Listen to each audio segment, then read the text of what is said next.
It's been build, and build at the expense of a lot of the communities of color, at the expense of a lot of the lower middle class people, at expense of the poor people.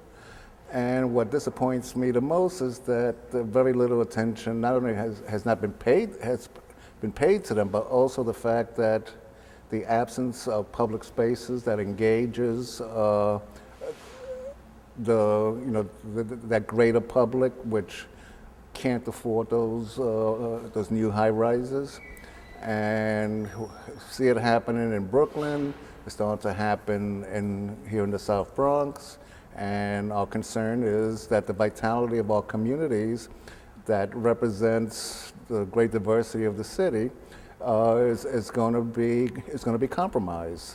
And as it gets compromised, the integrity of the cultures is also compromised. So I am concerned. I grew up in New York City. My fondest moments in the 50s as a young person were the stoops. The stoops were the original public space. There isn't public space anymore. Where do people go?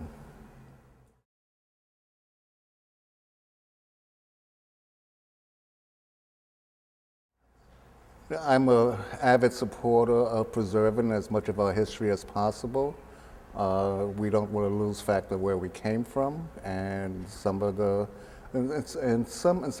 communities that were so vital to this city. The growth of this city has ceased to exist. I am concerned that the developers care very little about the past and are more interested in the bottom line or securing whatever benefits they can from tax write-offs and what have you. It doesn't appear to me that in the planning for the city, whether it's new housing or the restoration of old housing, that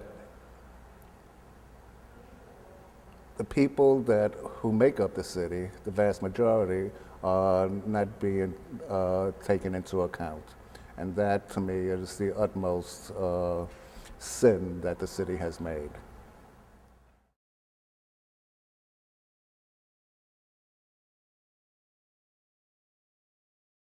Well, I see more fads than anything else. A Frank Gehry, everybody wants to have a Frank Gehry.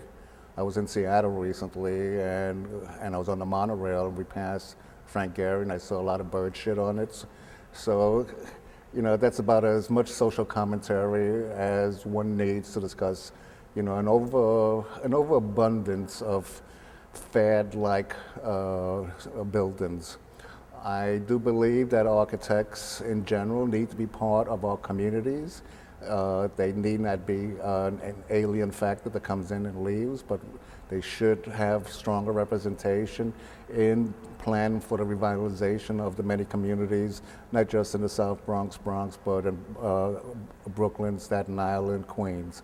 And that, I think, is the one asset in city planning that we miss a great deal.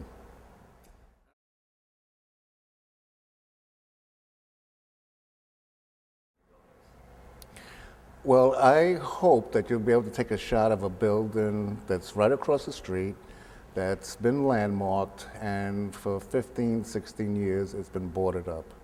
And when you have that type of building that is so important to the history and integrity of the South Bronx, and all of a sudden there's a concern for a lack of funding when there's funding everywhere else in the city, who is kidding who?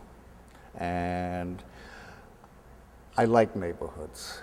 I like small enclaves. There's a wonderful nature to them.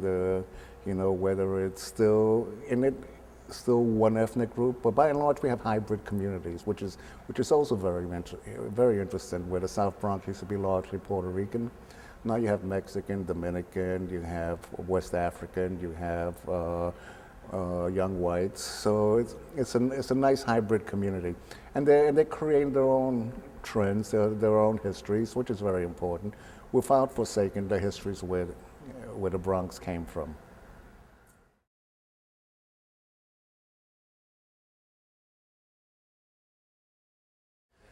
Well, I happen to like the mayor uh, a great deal, and I was probably one of the few Latinos that supported the mayor. Having said that, I am disappointed that not enough attention was spent in the communities that needed his attention. Building subsidized housing is not the only solution to our communities. Building homeless shelters is not the only solution. There has to be a much larger plan that engages all the residents of the community, all the businesses of the community, the creative elements of the community into creating a livable home, an environment that's conducive to stabilizing the community, at the same time allowing for people's aspirations to at least move forward.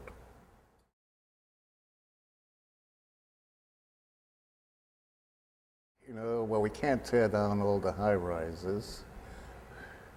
We can't send Donald Trump to Afghanistan.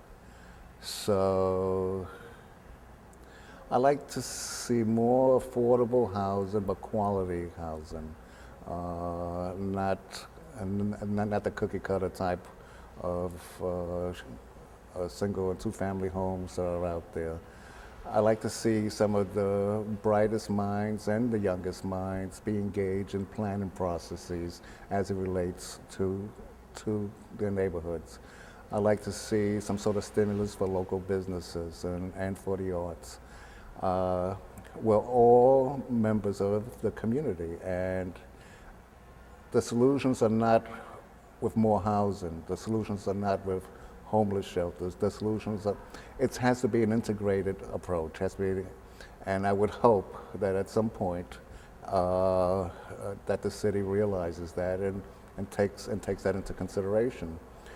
I'm concerned about the reappearance of crime and drugs in a higher rate than it has been in the past. And that has to do with the livability of these neighborhoods, I feel.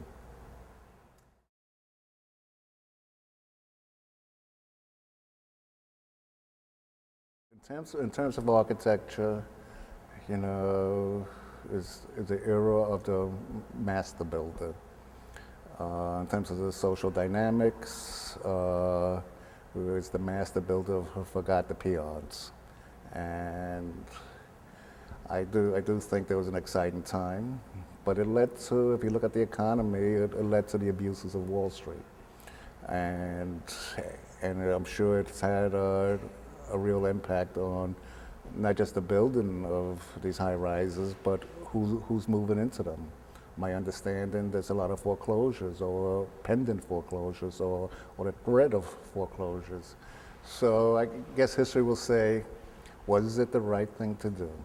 And only history will tell. And can we learn from it and not repeat these mistakes? I love the Grand Concourse, and that has an architectural history and a thread that makes you feel good about a community, and I'd like to see more of that.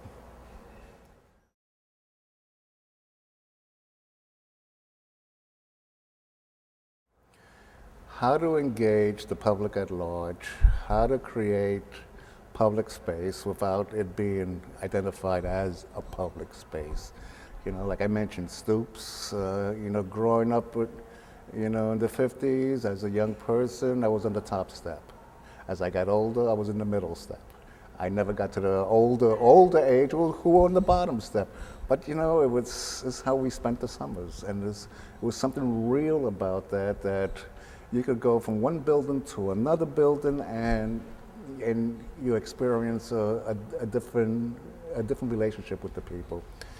That's what made our communities in the past. And I like to see something that engages the public to come out more and be part of a community and celebrate, their neighborhoods.